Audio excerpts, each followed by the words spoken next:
اعوذ باللہ من الشیطان الرجیم بسم اللہ الرحمن الرحیم۔ چار چیزیں بدن میں قوت پیدا کرتی ہیں۔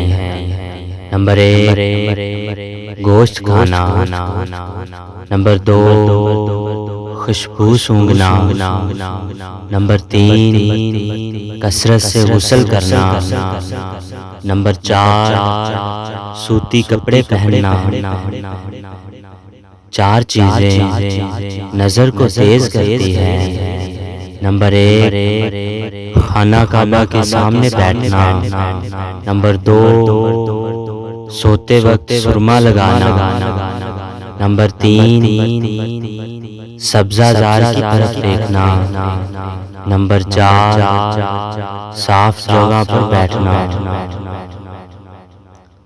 چار چیزیں عقل کو بڑھاتی ہیں۔ نمبر ایک، فضول کلام سے پرہیز کرنا۔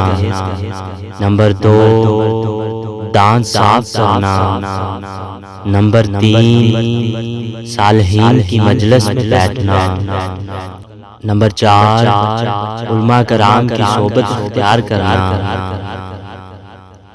چار چیزیں رزق کو بڑھاتی ہیں۔ نمبر ایک، تہجد کی نماز پڑھنا۔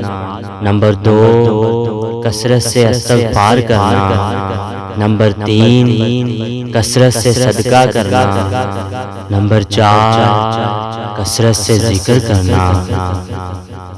مخلوق میں سب سے زیادہ ہمدردی کے قابل وہ ہے جو تنگ حالی کے باوجود ہمت سے زندگی بسر کرتا ہے۔ جاہل کو اس بات کا یقین ہوتا ہے کہ وہ عالم ہے، اس لیے وہ کسی کی بات نہیں سنتا۔ علم کا مزہ اسے آتا ہے جس نے تنگ دستی کے باوجود علم حاصل کیا ہو۔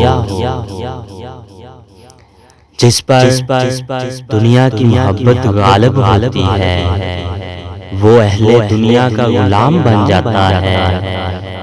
اگر چاہتے ہو کہ اللہ تعالی تمہارا دل روشن فرما دے تو غیر ضروری گفتگو سے بچو، گناہوں سے دور رہو، اور کوئی نہ کوئی ایسا عمل خیر ضرور کیا کرو جس کا علم خدا کے علاوہ کسی کو نہ ہو۔